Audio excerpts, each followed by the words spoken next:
광복절 연휴 둘째 날인 오늘요, 서울 도심에서 각종 집회와 시위가 지금 열리고 있는 상황입니다. 자유통일당 등이 보수단체 오늘 오후 1시부터 이 광화문 종로 일대에서 집회를 연 뒤 지금 행진에 나서고 있는 상황이고요. 또 진보 성향 시민단체인 촛불행동은요, 오후 4시부터 이 광화문 인근에서 사전 집회를 연 뒤에 행진에 나섰습니다. 자, 어떻게 지금 민심이 또다시 갈라지고 있다 이렇게 봐야 하는 건지 이현정 의원님께서는 오늘 그 집회 상황 전체적으로 봤을 때 어떤 느낌 받으셨어요? 뭐 민심이 이미 갈라져 있고 네. 그게 더 이제 심화되고 있다 이렇게 표현하는 게 옳을 것 같습니다. 네. 사실 뭐 이 해방 후에 혼란상이 계속 반복되고 있다는 이야기는 우리가 거듭 이야기를 해왔지만 사실은 이제 12.3 비상겸 이 사태 이후에 탄핵 또 대선 이 낳은 효과가 또 한 번에 국민들을 또 반으로 갈라놓는 것 같습니다.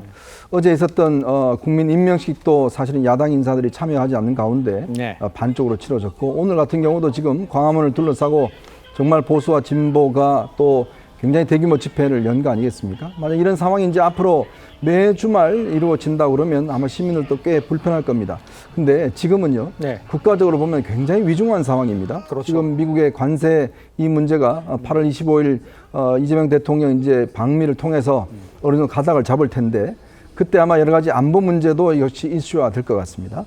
자, 그리고 국내 경제가 너무나 좋지 않는 상황입니다. 자, 이렇게 어려운 상황에 우리가 좀 더 힘을 모아야 될 텐데 자, 이런 상황이 계속 벌어지고 있는데 문제는 결국 이 문제를 해결할 수 있는 방법은 결국 정권 차원에서 해결할 수 있는 게 첫 번째 순서인 것 같습니다. 결국 이제 대통령이나 여당이 좀 더 넓은 어떤 이 아량과 또 넓은 어떤 관점으로 지금 국민을 통합을 해야 되는데 지금 심지어 여당 대표 같은 경우는 아예 이 야당 대표를 사람 취급하지 않는 이런 상황이 벌어진다든지 이렇게 돼버리면 사실은 뭐 밖으로 나갈 수밖에 없는 상황 아니겠습니까? 힘 있는 여당이 더욱더 힘을 써야 된다는 저는 생각이 듭니다. 알겠습니다. 힘 있는 여당이 조금 더 가슴의 폭을 넓혀서 받아줘야 하는 상황이다 이렇게 이야기를 해주시는 것 같아요.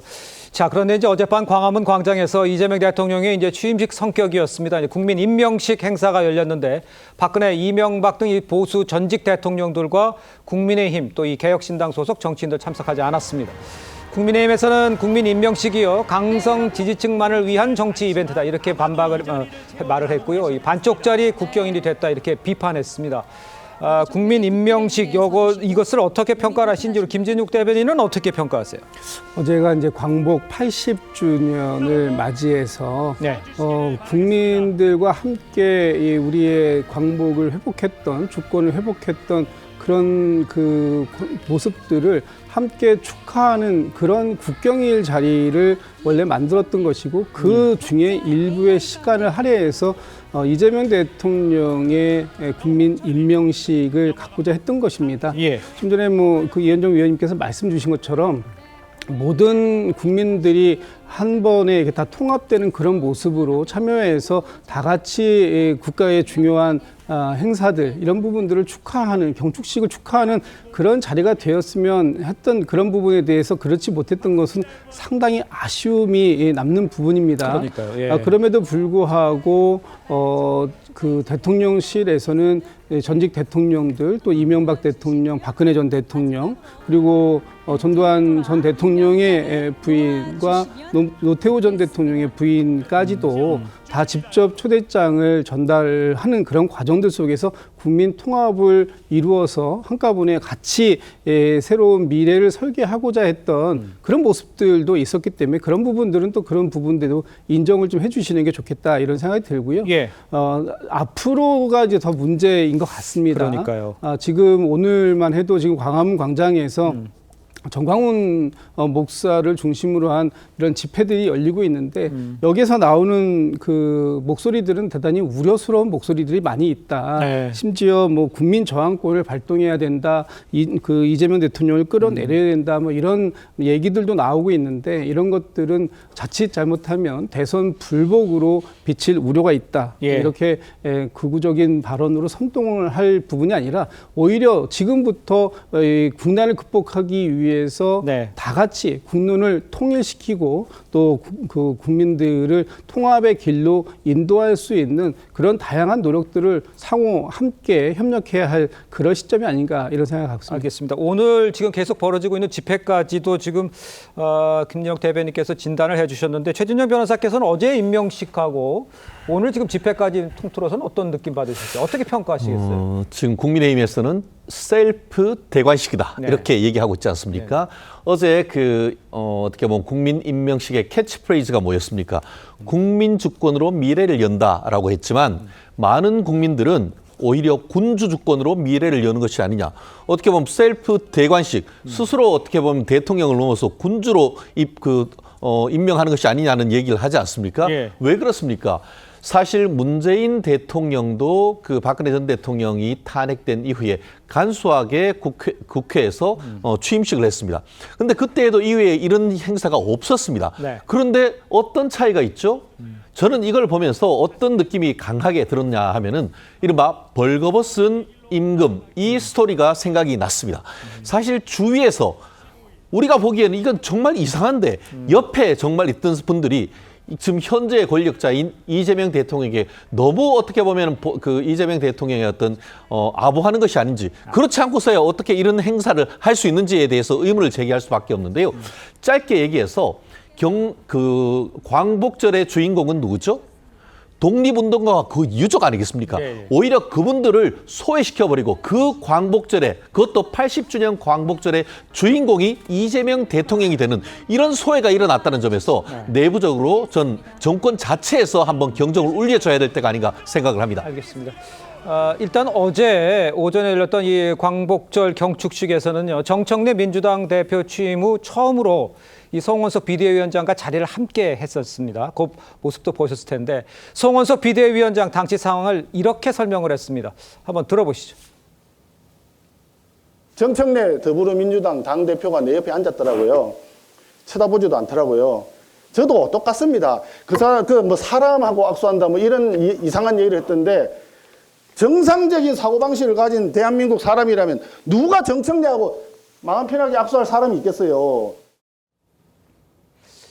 자, 그러니까 이제 보시는 것처럼 정청래 이제 화면에 나오겠습니다만 정청래 대표와 송원식 비대위원장 나란히 앉았지만 지금 눈도 안 마주치고 서로를 외면하는 모습이고요. 송원석 비대위원장 정청래 대표가 쳐다보지도 않았다 이렇게 얘기를 하고 있는 상황이에요.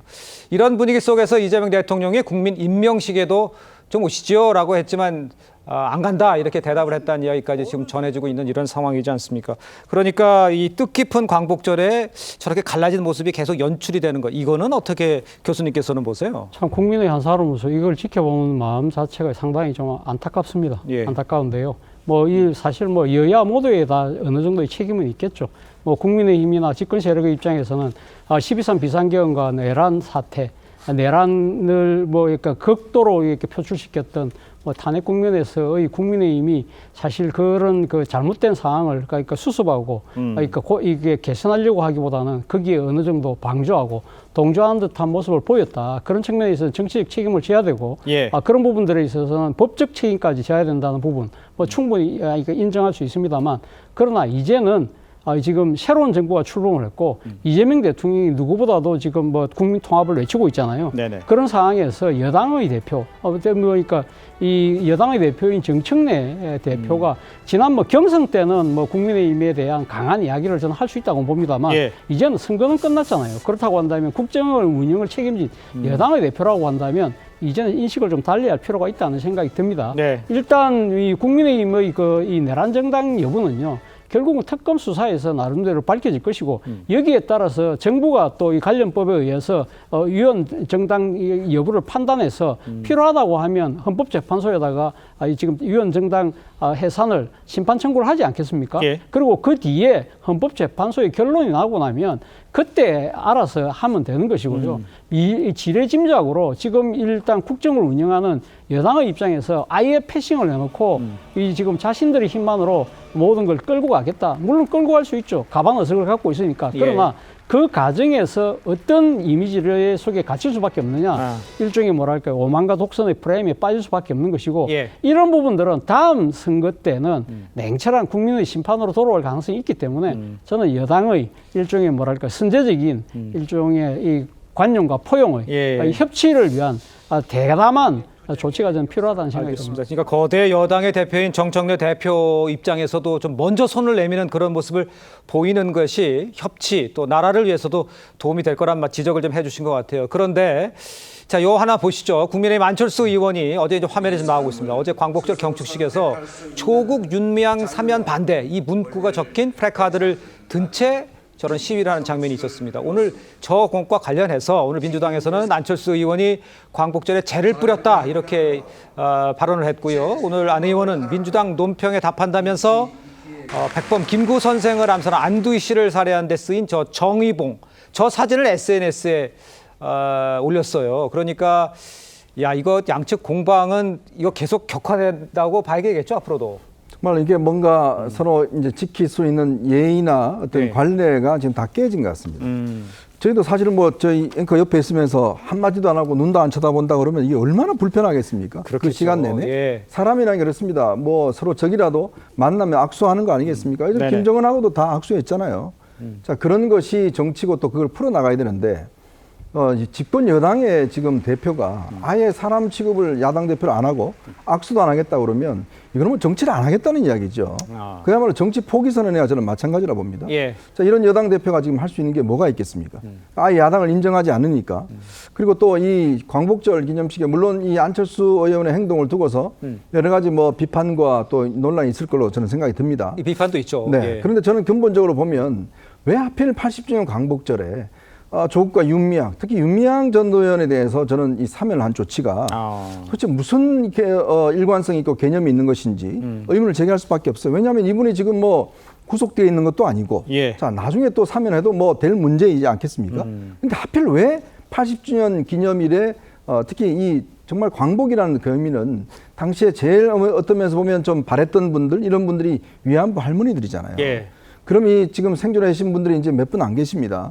근데 이 위안부 할머니들한테 또 한 번의 가슴에 상처를 주는 일 아니겠어요?